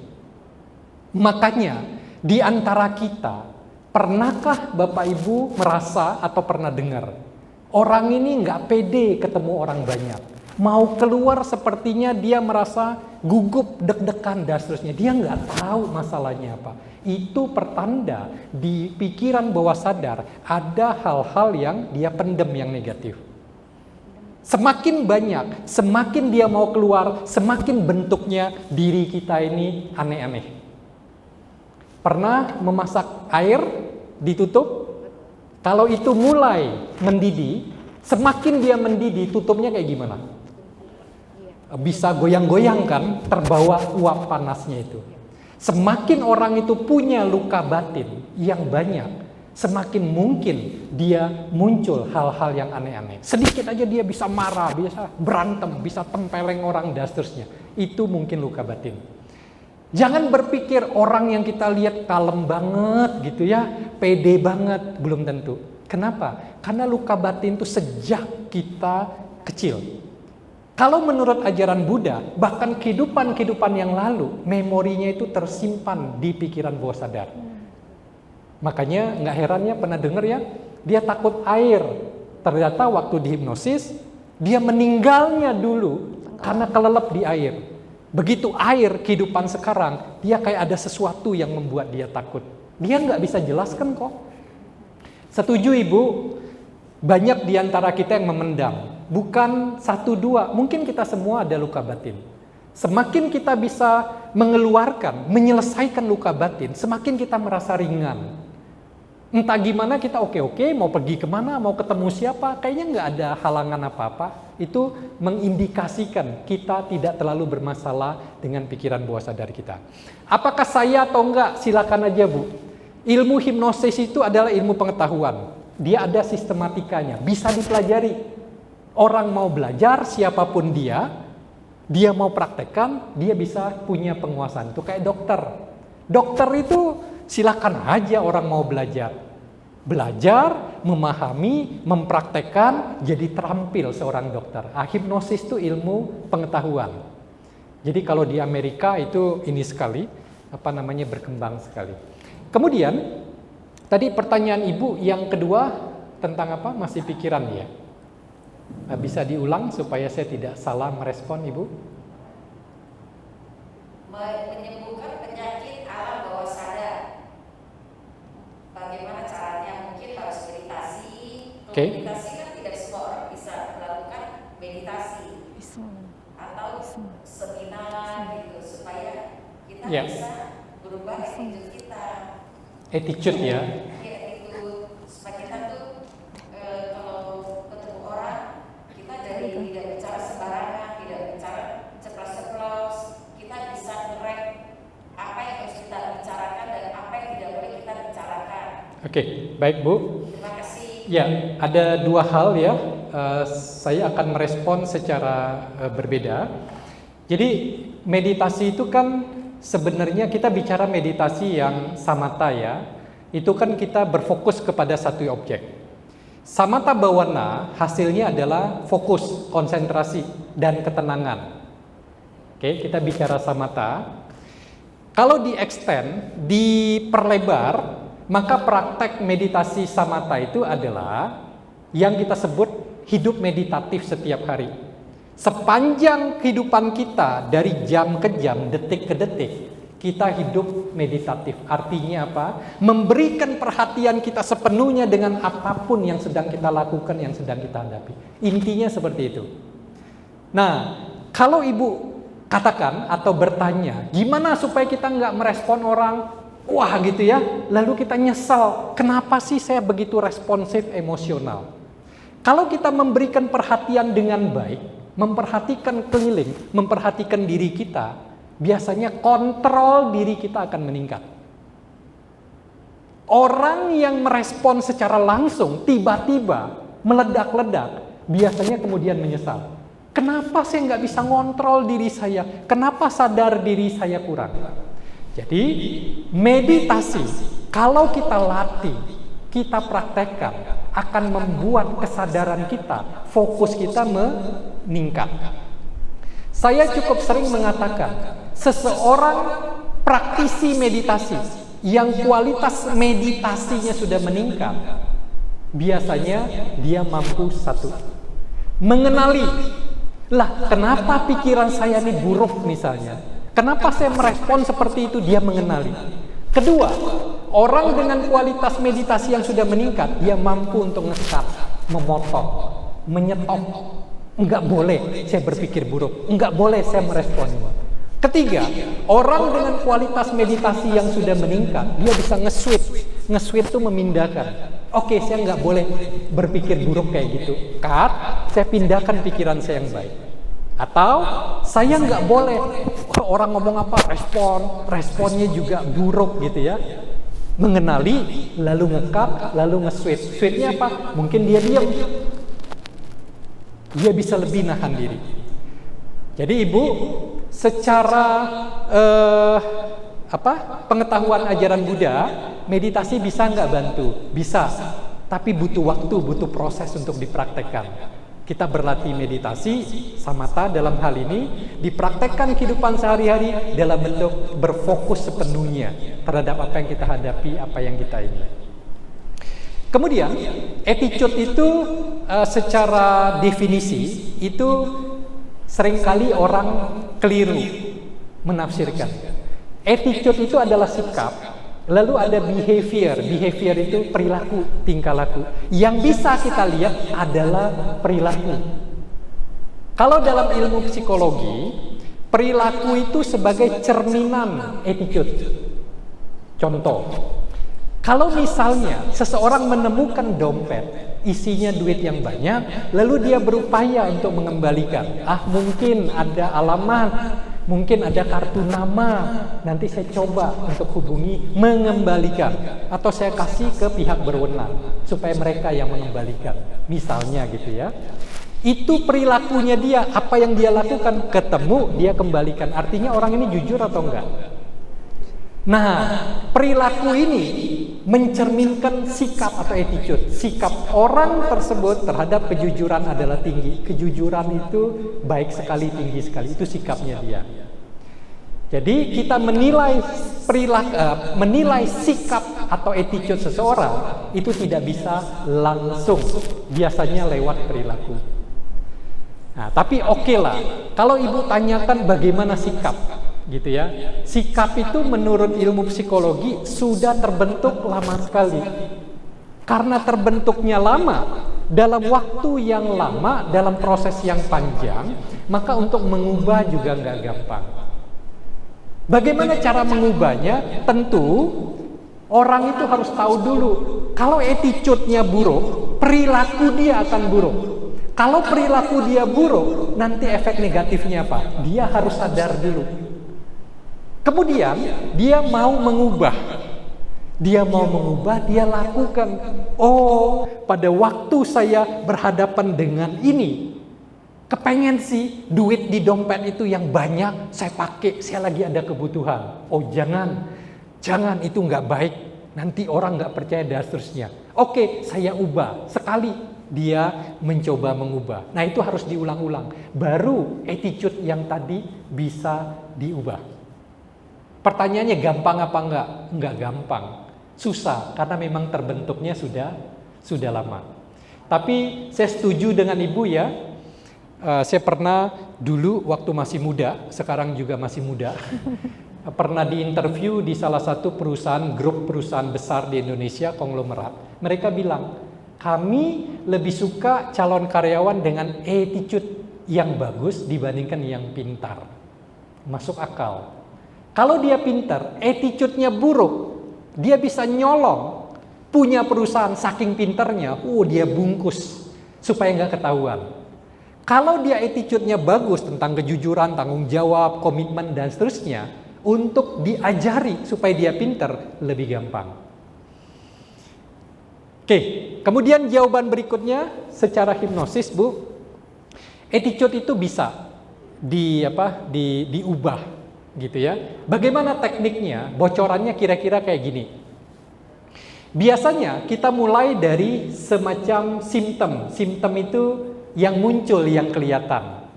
Misalnya dia merasa apa gitu ya, dan itu problem bagi dia. Contoh, dia merasa attitude dia membuat dia sering berkelahi dengan orang dan seterusnya, misalnya begitu. Dia ribut dengan orang karena attitude-nya buruk. Nah, mulai dari situ, dia ribut, apa yang dia rasakan dan seterusnya, itu bisa menjadi trigger untuk melacak ulang. Apa penyebabnya dia kayak begitu, responnya buruk, berantem dengan orang, dan seterusnya. Nah, begitu ketahuan penyebabnya, penyebab ini biasanya yang diselesaikan. Kira-kira seperti itu, Ibu ya. Jadi, secara ringkas, saya setuju. Di antara kita yang kelihatan baik-baik, sebetulnya di dalam diri kita belum tentu sepenuhnya baik. Mengenai meditasi sudah tidak bisa diargumentasikan lagi, meditasi luar biasa penting. Saya banyak PR ya untuk bisa berdisiplin tentang itu. Dan mengenai attitude juga setuju Ibu, attitude itu memang menjadi modal bagi kita untuk bisa berhasil dimanapun. Terima kasih Ibu atas pertanyaan concernnya, bagus sekali. Oke, terima kasih Romo untuk jawaban pertanyaannya. Teman-teman, ada yang ingin bertanya lagi? Oh, Cili-Cian ya?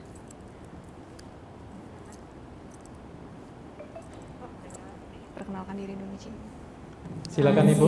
Selamat siang, Romo Tony. Selamat siang Ibu. Mau tanya, kita sebagai manusia kan berjiwa sosial, bersosialisasi. Tapi kadang-kadang kita terlahir kadang-kadang ada yang introvert, ada yang ekstrovert. Iya. Kalau anak-anak saya juga ada yang ekstrovert, ada yang introvert. Iya. Bagi introvert ini sebenarnya sih tidak mengganggu. Cuman kadang-kadang ada teman saya di rumah, kalau dia baru pulang, dia diem aja. Jadi saya bilang nggak boleh begitu, harus disapa om, tante, gitu kan. Iya. Kita sebagai orang Indonesia kan biasanya gitu. Cuman anak ini emang terlahir agak introvert, jadi katanya yang penting kan attitude saya, sifat saya baik, tidak jahat sama orang, tidak ada didikan buruk. Iya. Jadi apakah anak-anak dengan sifat agak introvert itu bisa mempelajari gitu cara-cara menyenangkan hati orang lain? Iya, Bu. Terima kasih. Kalau menurut Ibu, saya introvert atau ekstrovert? Kira-kira. Extrovert. Setuju nggak yang lain? Introvert. Setuju nggak yang lain? Katanya saya ekstrovert. Saya introvert. Saya introvert. Jadi, kalau ketemu dengan saya tidak di dalam sesinya saya diem orangnya, nggak banyak ngomong. Tapi kan nggak bisa, kalau ini sesi saya sebagai pembicara saya diem, ngomongnya seencrit, sedikit-sedikit maksudnya. Bingung kan yang hadir? Saya introvert. Untuk bisa cukup rame kayak gini, upaya saya agak banyak. Belajar gitu ya sebagai public speaker dan seterusnya. Nah, saya klarifikasi Ibu dan teman-teman semua, introvert dengan ekstrovert itu sebetulnya adalah bagian dari personalitas kita. Apakah kita itu mudah, gampang untuk ngomongin tentang diri kita, hal-hal yang dekat dengan kita, dan seterusnya. Seorang introvert, dia nggak begitu mau nyaman untuk ngomong tentang diri dia, keluarga dia, yang dekat-dekat dengan dia. Jadi kalau ditanya orang, kamu tuh hobinya apa? Ya gitu-gitulah, mirip-mirip yang lain lah misalnya gitu. Orang tua kayak gimana? Orang tua saya juga seperti orang tua pada umumnya lah, biasa aja, nggak ada yang spesial. Jadi dia tidak merasa nyaman untuk membuka informasi pribadi dia ke orang lain. Karena dia tidak nyaman untuk banyak ngomong tentang diri pribadi dia dan yang terdekat dia, orang-orang menganggap dia lebih pendiam. Kalau ekstrovert, nggak ditanya dia udah ngoceh. Nggak perlu ditanya. Kalau introvert ditanya pun belum tentu dia mau banyak ngomong. Apakah negatif atau positif? Enggak bisa juga dikatakan positif atau negatif. Introvert pasti tertutup kesempatan dia untuk lebih maju. Enggak. Karena itu berkaitan dengan kesukaan atau preferensi dia untuk mengungkap hal-hal yang sifatnya pribadi. Nah, kalau berkaitan tadi, apakah dia ada orang tua yang datang, saudara orang tua gitu ya, dia diem-diem aja nggak nyapa. Itu betul. Itu kan perilaku dia, kesopanan dia yang harus dia tingkatkan. Nah, perilaku ini mencerminkan attitude dia. Gitu ya. Attitude itu sikap di dalam diri dia. Attitude-nya kemungkinan apa? Kalau perilakunya terhadap orang tua dia diemin aja. Kira-kira attitude-nya apa? Dia tidak terlalu pentingkan soal senioritas misalnya gitu ya. sangat mungkin attitude atau sikap di dalam diri dia kayak gitu. Ya orang tua wajar lah, dia udah tua gitu ya, dan seterusnya. Attitude-nya begitu, perilakunya apa? Orang yang lebih tua datang ya dia tenang-tenang, nggak dipanggil dia nggak nyaut, dia nggak akan menyapa duluan dan seterusnya. Nah kalau attitude-nya seperti itu baik atau tidak? Secara umum kan kurang baik ya, karena kepada orang tua kita harus menyapa, tegur, tanya kabarnya dan seterusnya. Jadi demikian Ibu, saya klarifikasi ya tentang introvert, ekstrovert. Jangan lantas mengatakan yang introvert itu pasti ini. Kalau dia mau diubah jadi ekstrovert bisa, tapi upayanya berat. Banyak sekali kok orang-orang sukses yang berhasil, itu yang orang introvert. Banyak sekali. Mungkin ini anak agak sensitif ya, maksudnya dia suka menyerang pas lagi keluar, menyerang energi orang ada kesal, ada marah-marah, keserap energi orang, jadi pulang rumah rasanya dia nggak nyaman gitu, terus mau ngomong nggak nyaman, bisa diem gitu. Jadi kalau itu udah bawaan agak susah ya. Iya. Kita nggak bisa katakan begitu Ibu. Energi misalnya dari orang, emosional, pemarah dan seterusnya, kemudian dia menyerap itu. Kalau bisa sedemikian, kita serap yang baik-baik aja gitu ya. Sering-sering deket-deket Pak Andri Wongso gitu kan. Jadi bersemangat misalnya. Enggak sesederhana itu Ibu. Bicara energi, bicara bagaimana orang berpengaruh. Bahkan ada namanya Eleanor Roosevelt. Tahu ya Theodore Roosevelt gitu ya. Roosevelt marga keluarganya dia. Dia bilang kok orang lain tidak akan bisa menyakiti diri kita kecuali kita yang menyakiti diri kita sendiri. Artinya orang lain tuh bisa memberikan pengaruh, tapi kalau kita tidak izinkan, maka pengaruh itu tidak akan ada. Nah sekarang izinkan itu, dia paham apa enggak gitu. Dia ikut geng motor misalnya, pemahaman dia nggak bagus, kita nggak pernah ajari dia, ingatkan dia segala. Temannya lebih kuat pengaruhnya, ya sudah dia ikut. Jadi sebetulnya dia tidak serta-merta terbawa. Makanya memang kita perlu membekali. Karena itu Ibu Bapak, saudara-saudari sekalian, saya berikan apresiasi ya, di hari biasa Anda berkenan untuk hadir, kita belajar bersama. Tidak hanya bagi diri kita pribadi, kalau Anda merasa setuju sebagian atau seluruh dari materi ini juga bisa dibagikan, entah ke anak, entah ke teman, dan seterusnya. Gitu ya, apresiasi dari saya, Anda mau belajar bersama di sini. Semoga anak Ibu yang tadi introvert ya, jangan dipilih kasihkan. Tapi mungkin ada hal-hal berkaitan attitude yang perlu diperbaiki, tapi dengan cara yang tepat. Terima kasih Ibu. Berikan aplaus sekali lagi. Teman-teman di belakang. Halo Ibu. Kurang kenceng kayak. Ini Roma saya mau tanya untuk yang alam sadar dan alam di bawah sadar itu ada anak saya yang merasa dia nggak mampu, dia merasa minder, dia merasa nggak bisa gitu. Padahal belum coba ya. Terus untuk saya pribadi sudah memotivasi, sudah nge-push kamu sebetulnya bisa karena belum dicoba aja.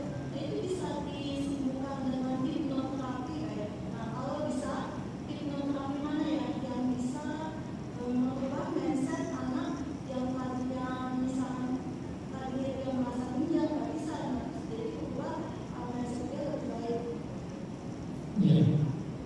Bisa disambungkan dengan hipnoterapi enggak atau bisa enggak gitu. Terus kalau misalnya bisa gimana ya hipnoterapi yang bisa mengubah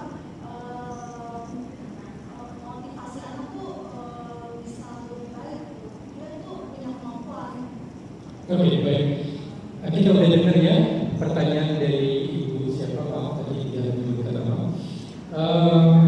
Iya, ini Women's Dharma Club perlu mempertimbangkan ya satu topik mungkin di bulan depan tentang hipnosis. hipnosis, hipnoterapi ya. Peminatnya banyak nih kelihatannya, dan pembicaranya pun akan cukup banyak karena ilmu hipnosis itu sudah banyak yang belajar dan bagus-bagus gitu. Pertanyaannya kalau minder, kalau apalagi ya kurang semangat dan seterusnya. Secara umum kita katakan yang berkaitan dengan pikiran, dengan mindset itu boleh dicoba. Hipnosis itu adalah kata bendanya, ilmunya. Kalau digunakan untuk terapi, maka dia disebut hipnoterapi. Terapi itu artinya pengobatan. Orangnya disebut hipnotis, seperti dentist bahasa Inggris, dentist, scientist. Nah, hipnotis itu orangnya, pelakunya. Tapi di Indonesia hipnotis namanya ya. Hipnotis itu ilmunya. Padahal dalam bahasa Inggris hipnosis, orangnya disebut hipnotis seperti dentist. Kemudian kalau digunakan untuk terapi disebutnya hipnoterapi. Saya lebih banyak menggunakan itu untuk misalnya penjualan, pemasaran, motivasi gitu. Terapi saya pernah jalankan, tapi jujur itu agak capek ya. Hipnoterapis itu capek karena kalau dia tidak mampu memfilter masalah orang, bisa pindah ke masalah dia. Paham maksudnya? Saya menangani orang-orang itu bermasalah. Mereka punya masalahnya masing-masing. Saya kalau tidak hati-hati, saya punya masalah semua orang. Berat nggak? Berat. Jadi pas lagi melakukan apa-apa, aduh kesian bener ya. Dia dari sejak kecil bermasalah, terjadi pelecehan. Saya mengingat kalau saya nggak hati-hati. Klien yang satu, klien yang dua, bisa jadi saya lagi kerja, teringat lagi dia. Jadi kalau seorang hipnoterapis tidak mampu memfilter, jadi blunder, jadi masalah bagi dia. Nah, berkaitan dengan tadi, seringkali masalah kita itu ada di pikiran bawah sadar. Seperti yang saya katakan tadi, dia marah, dia nggak terima, dia protes, tapi dia nggak bisa keluarkan. Yang terjadi apa? Dia repress. Repress itu ditekan, masuk ke bawah sadar. Munculnya bentuk yang tadi, minder, di depan umum, gemeteran, nggak bisa ngomong, mau melakukan hal yang baru, takut misalnya gitu ya, dan seterusnya. Itu tanda-tanda. Apakah hipnoterapi bisa membantu apa enggak? Bisa dicek. Dalam kebanyakan kasus itu bisa membantu. Bagaimana cara kerjanya? Biasanya ada dua cara kerja. Satu, dia mencari penyebab, menyelesaikan penyebab ini, dia otomatis tanda-tanda keluhan yang muncul itu berkurang atau hilang. Yang kedua, dibom. Bom itu maksudnya simptomnya, tanda-tanda yang muncul. Jadi dia dikasih motivasi yang ibu katakan tadi. Kamu bisa kok, orang kamu pernah belajar ini, atau kamu coba beberapa kali, kamu akan bisa kok. Yuk kita coba. Jadi dikasih terus, diulang-ulang terus. Bisa, tapi lama. Kalau mau lebih tuntas dan lebih cepat, biasanya memang menggunakan teknik yang tadi, cari penyebab pertamanya. Kenapa dia sampai begitu? Selesaikan masalah ini, maka dia akan seperti itu. Contoh cara kerja dokter. Kalau kita berobat ke dokter, bukan COVID ya, biasanya dia tanyakan simptomnya apa. Pilek, batuk, sakit, nelan misalnya begitu dan seterusnya. Dokter biasanya kasih obatnya Pak. Gejala itu kan dikasih obatnya. Obat supaya nggak pilek, nggak melel.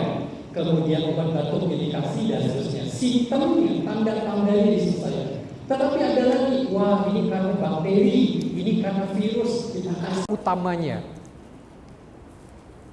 Paham? Jadi ada dua itu ya. Nah, karena ini kita bukan sesi hipnosis, tapi saya paham pertanyaan ibu ada kaitannya dengan tadi.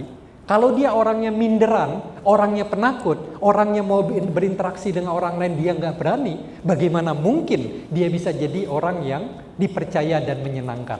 Kaitannya mungkin itu ya, sehingga pertanyaan ini muncul dari ibu.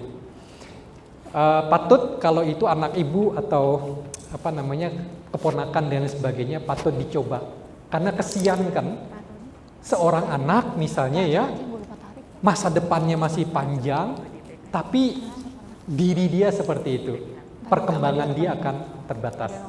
Mudah-mudahan ya, Ibu bisa mendapat dukungan. Saat ini sudah banyak hipnoterapis, ya, hanya perlu dilacak aja latar belakangnya seperti apa, prakteknya seperti apa. Tapi hipnosis sudah menjadi pengetahuan yang populer sekali, sudah banyak sekali. Kita mau belajar, Anda mau belajar, silakan. Anda praktek, Anda akan bisa. Sesederhana itu aja sih. Terima kasih Ibu pertanyaannya.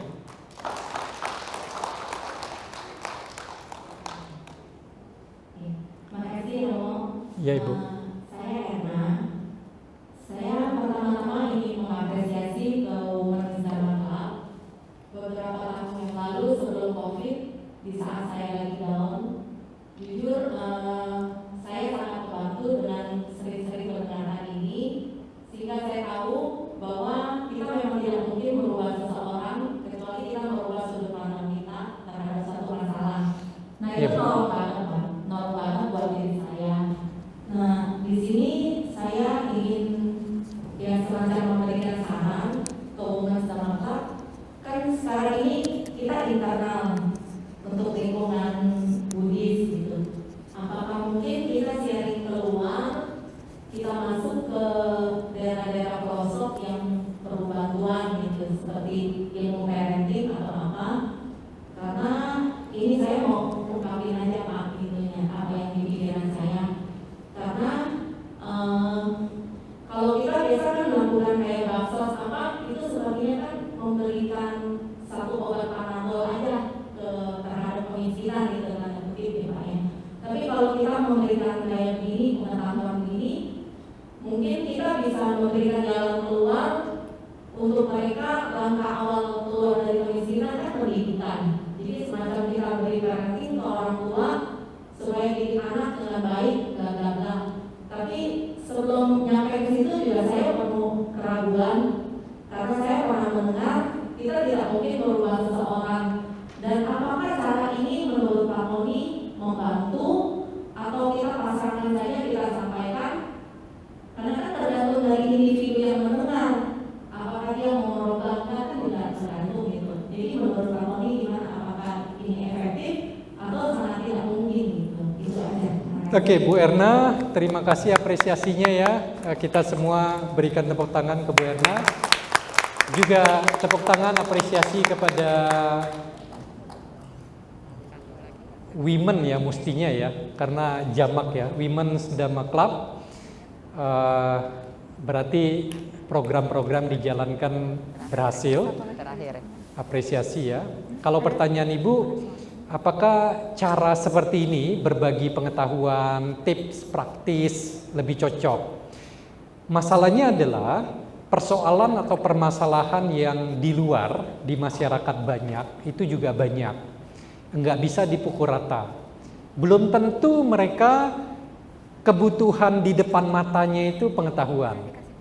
Kalau perut masih kosong, lapar gitu ya, pengetahuan sebagus apapun, pembicara sejago apapun, enggak tepat bagi mereka kalau perut belum ini dulu. Karena itu dalam ajaran Buddha ada beberapa kondisi di mana biku itu tidak dianjurkan, diperkenankan untuk berbagi dhamma. Salah satunya kalau dalam kondisi perut kosong, seperti sebagian besar yang ada di sini perutnya kosong gitu ya. Ini bukan satu sindiran sih, off the record. Tergantung, permasalahannya banyak, perlu dicek yang cocok itu apa untuk menyelesaikan berbagai masalah yang ada. Ya, jadi menurut feeling saya pendekatan ini, berbagi pengetahuan ini tidak akan bisa sepenuhnya bagi semua orang, teman-teman kita di luar dengan permasalahan spesifik yang mereka hadapi.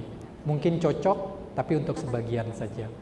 Saya kira ini PR bagi organisasi ataupun komunitas-komunitas Buddhis ya, bagaimana kita berkontribusi terhadap saudara-saudara kita umat Buddha lain yang di pelosok, di daerah yang terpencil, nggak usah jauh-jauh, di Tangerang pun itu banyak. waktu saya dulu di Bogor, di daerah Ciampea namanya ya, itu kabupaten rasanya.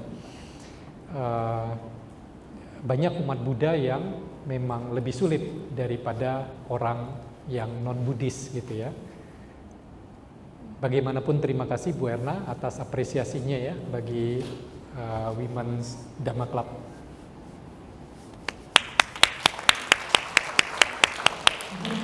Pertanyaan terakhir. Selamat siang, Pak Tony. Oh. Saya Medi.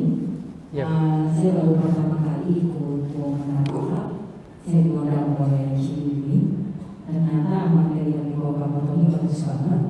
Yang mau saya tanyakan materi yang tadi kan kita bisa membuat mengikat seseorang, betul Pak? Cuman saya ini kelemahan saya ialah susah mengingat nama. Jadi setiap kali saya ketemu dengan orang baru, saya harus ketemu dia 5 kali baru saya bisa mengingat namanya. Nah, kalau boleh kasih trik and tips nih, Pak, bagaimana caranya supaya saya kalau bisa ketemu dengan orang baru, nama itu langsung saya ingat. Kadang nih, udah ketemu 2 kali, saya bisa ulang balik namanya, jadi Lisa, jadi Sally, bisa begitu. Terus yang kedua, pertanyaan kedua, kalau ini yang saya mau tanyakan, kalau ini bilang kita harus ketemu dengan orang secara memori, tadi berkaca ya, betul ya. Tapi apakah dengan lawan bicara kita itu akan nyaman jika kita misalkan mengikuti cara dia duduk, cara dia misalkan dia tadi cici garuk-garuk gitu kan, otomatis kalau kita sering melakukan, apakah si calon bicara kita akan nyaman gitu? Karena kalau terlalu kita menirukan orang pada saat kita ketemu customer atau apa mungkin dia merasa tidak enak gitu lah. Tapi kan kata Pak Tony kalau dalam memori begitu bahkan membuat dia merasa nyaman gitu loh. Gitu ya Pak Tony, terima kasih. Baik, terima kasih Ibu. Ada 2 pertanyaan ya. Satu, cara mudah mengingat nama. Kedua, teknik mirroring. Cara mudah mengingat nama, Ibu sudah memberikan tipsnya bagi kita semua. Seringkali kalau kita ketemu orang baru, kita kemudian terlibat dalam percakapan, kita nggak mengulang lagi nama dia. Ibu tadi katakan ulang 5 kali Ibu akan ingat. Ibu tadi namanya siapa Bu? Maaf. Ibu Meti. Bu Meti, terima kasih ya atas pertanyaannya.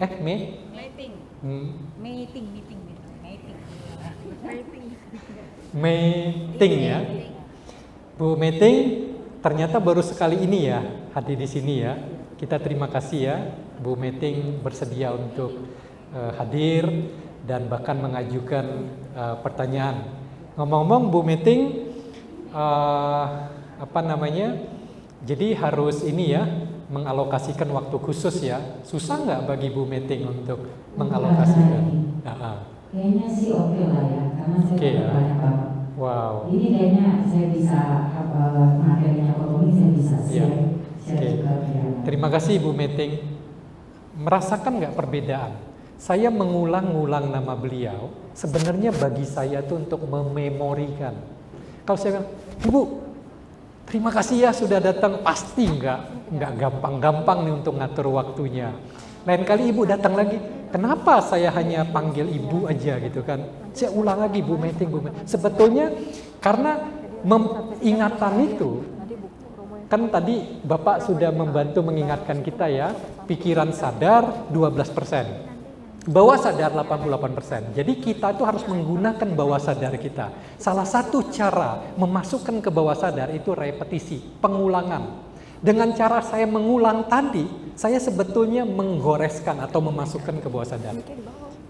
Seperti itu Bu Meeting. Kira-kira gitu ya. 5 kali, beliau udah mengatakan tadi, harus mengulang 5 kali baru ingat. Kira-kira seperti itulah. Pada waktu ketemu orang baru, daripada ngomong bro, sis misalnya gitu ya, atau D atau kakak, sebut namanya dia. Gimana Pak Budi? Wow, Pak Budi kelihatannya seger nih hari ini. Abis ini Pak Budi mau kemana lagi misalnya gitu ya. Apa yang saya bisa bantu ke Pak Budi? Udah 4 kali loh saya ngomong Pak Budi loh. Biasanya kita akan lebih ingat daripada kita hanya sapa aja. Kedua, pertanyaan Ibu mirroring tadi ya. Saya udah contohkan ke Ibu tadi ya. Mirroring itu memang kita mengikuti apa yang dilakukan orang lain untuk membuat dia pada akhirnya merasa nyaman. Tetapi ada catatannya yang tadi, bukan berarti apa yang dilakukan oleh interaksi dengan kita orang itu, bukan berarti kita copy langsung. Dia ngubah tangannya jadi begini, kita langsung gitu ya. Dia garuk-garuk, kita garuk-garuk juga, bisa dikemplang kita. Jangan terlalu mencolok. Kedua, bukan serta-merta dia berubah ininya, kita langsung ikuti, nggak begitu. Kasih jeda dan lakukan secara tidak kentara. Dengan Bu Meting misalnya tadi ya, ya Bu Meting tadi sudah menyampaikan dengan bagus sih apa yang ini. Saya tadi ibu begini, ibu kemudian berubah gitu ya. Saya ada jeda sebentar, baru saya ikuti misal gitu. Jadi ada dua kata kuncinya untuk mirroring yang tadi, berkaca itu. Tidak langsung kita ikuti gerakannya dia. Juga yang kedua, lakukan itu secara halus. Jangan terlalu kentara. Kalau kentara malah dia nggak nyaman, bukannya nyaman. Gitu ya, Bu Meting. Terima kasih. 4 jempol buat Ibu, 2 jempolnya di bawah. Jadi 2 aja ya. Terima kasih Ibu. Terima kasih untuk para hadirin yang sudah bertanya. Selanjutnya kita akan melakukan penyerahan sertifikat yang akan diwakilkan oleh Ibu Diana selaku PSC. Terima kasih sekali lagi Romo Tony atas kesempatannya.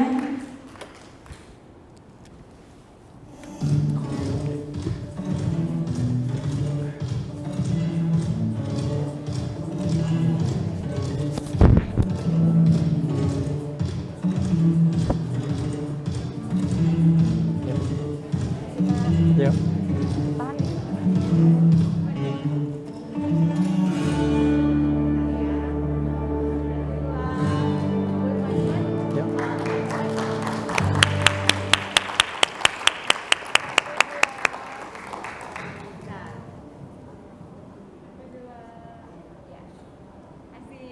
Terima kasih.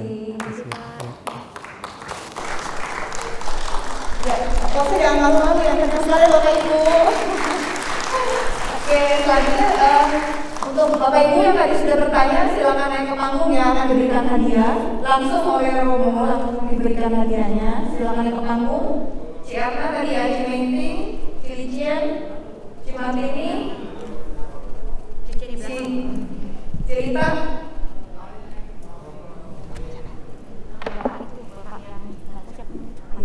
Ingatnya saudaranya Ci Jessica. Belum kenalan namanya. Naik ke panggung Bang? Hah? Oh nggak bisa jalan? Kursi roda. Oh yaudah, nanti bukunya diserahin ke sini. Nanti bukunya ke sini aja. Ya. Wakilin. Iya.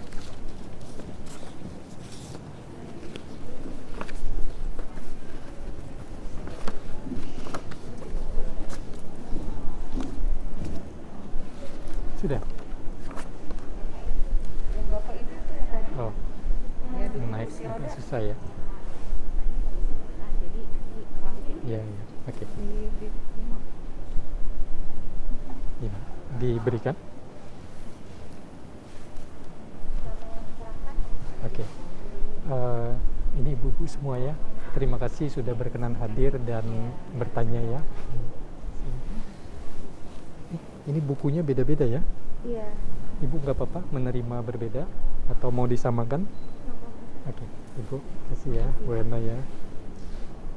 Ibu, kasih ya Bu. Kasih ya Bu. Ya.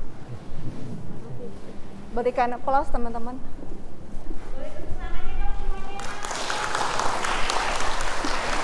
Ini foto bareng-bareng. Oke. Ini sama satu bapak yang tadi dia nggak bisa jalan. Ya. Mau Nanti minta jadi. foto mulu bukan sekarang. Oke.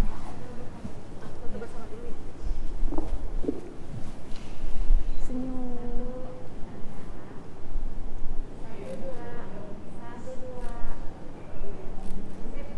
Terima kasih. Kasih ya Bu. Ya, mari.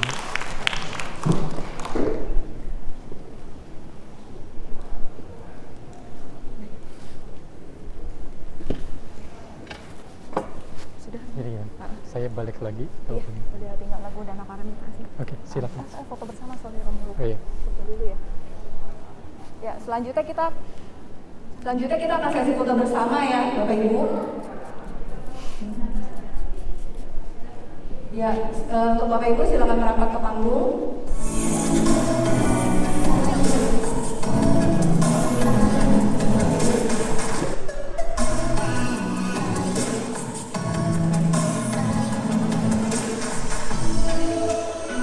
Bapak Ibu merapat ke panggung, kita foto bersama ya.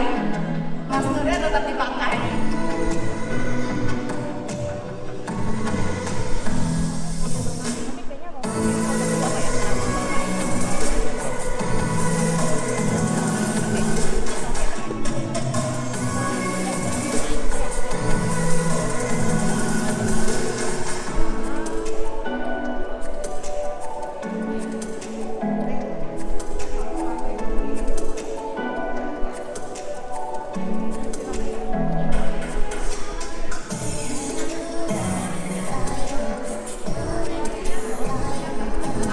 Kita bagi dua bagian yang ada di atas, ada yang di bawah ya.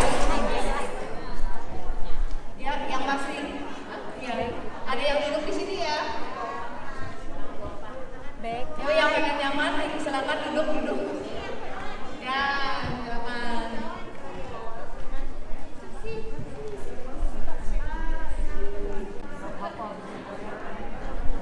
Ya, yang nggak bisa naik silakan duduk.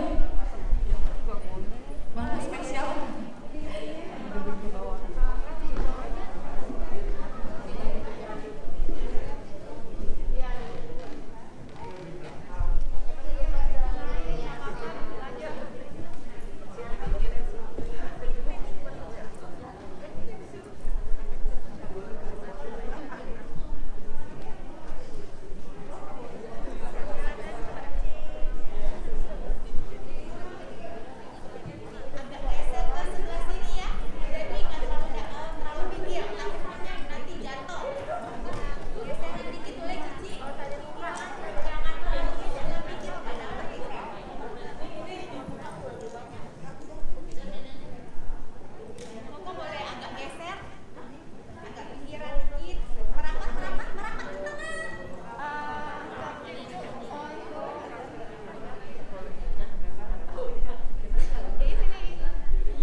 Jangan lupa senyum walaupun pakai masker. Dari mata kelihatan. 1,